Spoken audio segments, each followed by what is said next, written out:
Hello everyone. This is part 2 of rewards called Only for a Night. This has 5 parts with one smut scene in part 4 and 5. Enjoy. Tsukishima really wasn't trying to look for Kageyama, it just happens that everywhere he went, he can spot the boy. He wasn't stalking. Nope. Not even when Tsuki went to the vending machine every day to see if Kageyama was there. It just happens that Kageyama was there each time he went. So, he wasn't stalking. That's what he tells himself every day. Every time he went, Tsuki checked, he would always find Kageyama looking at Hinata around the corner playing with the volleyball near the gym doors. A part of Tsukishima wanted to push those two idiots together, but another part just wanted to watch Kageyama from a distance and keep ignoring Yamaguchi about asking Kags out instead. You already made out with him. Just ask him out on a date already. Yamaguchi said as they walked towards their class. It's not that easy and I rather not get in the way. And why are you telling me to do it? Tsukishima asked. Because I'm always stuck with you preaching about Kageyama to the point I'm seeing him in my dreams. He's scary in there. Yamaguchi told him. Tsukishima rolled his eyes. He's not that scary. Just physically and emotionally unable to give a nice smile during the heat of a volleyball game. He explained. He still remembered that first smile Kageyama tried to give his team. He looked insane and ready to commit murder at that time. But he looked a lot better nowadays. He was developing gradually to a nice smile, though Tsuki has yet seen it.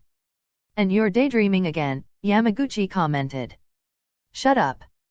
Now here he was not stalking Kageyama, wondering if he should ask the idiot out. Yams were right. He already took Kag's first kiss, make-out session, and seen Kageyama's body naked. He felt it too, though not the good stuff because he was respectful. Just his thighs, sides, and chest. He was the first to hear his moans, the first to feel Kageyama wanting him. He stole so many firsts that he wanted to smirk at the orange-haired boy. Whenever Kageyama thinks back to his first time for many things, Tsukishima will be on his mind. But still. Hinata had Kageyama's heart first, even if it was unknowingly. So he had to do the right thing. Hey, King, Tsuki called out, seeing Kageyama flinch and looked at him. Even though the nickname King came from a dark past, Kageyama's appearance would get him that nickname alone. His inky black hair a dark contrast to his light skin tone. His sharp features and aura of power and intimidation enough to scare the little kids if he were pissed. Still, his eyes were a nice shade of blue like sapphires if you could catch his attention, which Tsuki did. He could see a small blush on Kageyama's cheeks, most likely the memory of what happened when they were together. When they woke up, Kageyama hurriedly left, but not after giving him a goodbye kiss. That was a week ago and Tsuki still didn't know if that was his okay to make kissing in private a norm for them now. Either way, he lost his moment so now it was awkward again if either of them tried it now. Don't call me that, Kageyama retort, though it didn't have any heat to it. Whatever. What you doing stalking the shrimp, huh? Tsuki asked, looking at the vending machine. He spotted Kageyama's milk he always gets during lunch. Don't call him that. He might be short but he got hella amount of talent to make up for it. Kageyama argued. It irked Tsuki a bit hearing that but knew that this was the way for them to go back to normal. Bickering and working up each other's nerves. That's how they were supposed to be. As if. He's still sloppy. But as a king, shouldn't you be confident and courageous to ask the lonely boy out? You're losing your touch, your majesty. Tsukii said in a light tone, paying for the milk before pressing the button. Kageyama scowled and looked away. Yeah well, it's hard to ask out someone you like. You haven't asked out Yamaguchi yet. Kageyama fired back. Tsuki pulled out the milk and looked at Kageyama. You're an idiot. Just ask him out and be done with it. You're starting to have that scary face again but slightly more maniac. Tsuki said, puncturing the milk box with a straw. He took a sip as Kageyama looked at Hinata tossing the ball in the air. Whatever, Kageyama said softly. Tsuki frowned and took the straw that was in his mouth and putting it in Kageyama's mouth, shocking him. There's no time like the present, Tsuki said before pushing him from around the corner and to the open. Kageyama. Tsuki didn't stay to witness anything else. He did his part, it was up to him now. But still, he couldn't stop the aching in his heart. Why does it have to hurt to let go? All right, guys. Let's clean up and get some sleep tonight. Daichi yelled. Tsukishima wiped his forehead, drinking a bit from his water bottle before going to pick up the balls. Hinata begged Daichi for another session on receives, having to mess up a lot during drills. Tsuki wanted to puke or just punch the guy. Hinata was always aiming to be at the top and more, or at least pass Kageyama, who was already a perfectionist when it came to volleyball anyway. Even if his spikes rivals Kageyama's or even the wing spikers and the ace, everything else was just proficient enough to not have them lose a game. Well, he was getting better, he'll give him that.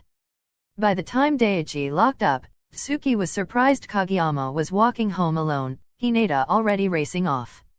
He gave Yamaguchi a moment to talk to Yachi, being a blushing mess, and went to confront Kageyama. What happened to you two walking home together? Or at least to the gate? Tsuki asked. Kageyama spared him a look before looking away. I told him to go on ahead, Kageyama answered. Why? Tsuki asked.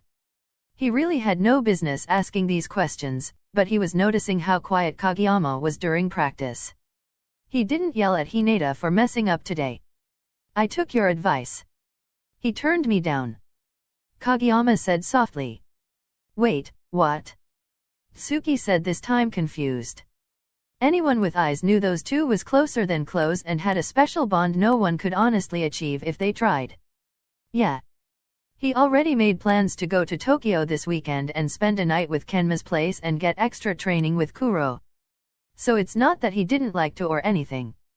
Just already made plans. So there's hope, I guess. Kageyama said, but you could see the slight fear in his eyes, worried if Hinata didn't like him. Tsuki had half a mind to call Kuro and tell him to cancel everything. As if that idiot would listen. He's a dumbass, Tsuki stated. Kageyama shook his head but said nothing. He walked away with a sigh, a lot on his mind about being rejected. Tsuki watched him, wanting to do something about this. Then he heard Daichi and Suga talking about their plans this weekend as they walked by. And that's when it came to him. Daichi. Suga. Tsuki called out. The two older males paused and were shocked Tsukishima was the one who called for them. Yes, Tsukishima? You need something? Daichi asked. Tsuki blushed, wondering what the hell was he doing, but he couldn't back out. Yamaguchi walked up next to him as Yachi and Kyoko walked past them together. Well. Those plans you were talking about, can we have a double date?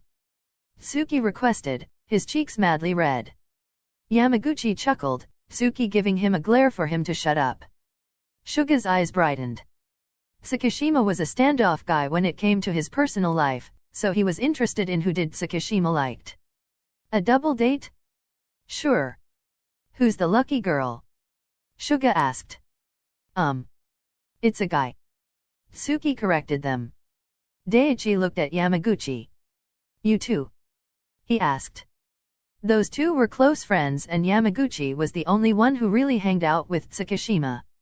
As for Tsuki, he was thinking about lecturing Yamaguchi about at least coming out to the team about his and Yachi's relationship. It was growing more disgusting the more people asked if they were dating. No. Not him. Kageyama. Tsuki blurted. What? After practice, Tsuki walked up to Kageyama and grabbed his shoulder. Kageyama was about to retort but Tsuki put a hand over his mouth so the boy could just listen. Tonight, at 8, be dress and look cute. I'm taking you out and I won't take no for an answer. Tsuki demanded. Tsuki removed his hand, Kageyama looking more confused than angry. Why? He asked. Because I want to. Tobio, Tsuki said softly. It was almost like a switch flipping looking at Kageyama. From being a hard-ass that always ready to retort to a soft, blushing mess who couldn't meet Tsuki's eyes, just because Tsuki saying his first name. Well, Many things happened already when either of them said the other's first name. So really, Tsuki couldn't really blame him. Is it another reward or something? Kageyama asked. Tsuki looked around, most of his teammates gone ahead, Suga and Daichi locking up. Something like that. But be ready though. I'll pick you up at 8. And we are going to be walking around a lot, so wear appropriate shoes. Tsuki told him before walking away. Kageyama watched him leave, a little sad about one missing detail. And that's when Tsuki turns around and went back to Kageyama, smirking at how readable Kageyama was. Kageyama heard footsteps and looked up. Before he could say a word, Tsuki kissed him lightly, but enough to feel Kageyama melt. When he backed away, Kageyama was a blushing mess and pouted when he saw Tsuki smirk. Wear something cute for me, Tsuki whispered in his ear, then walked off, hearing Kageyama grumble and curse Tsuki to hell. Tsuki chuckled. This was going to be a fun night.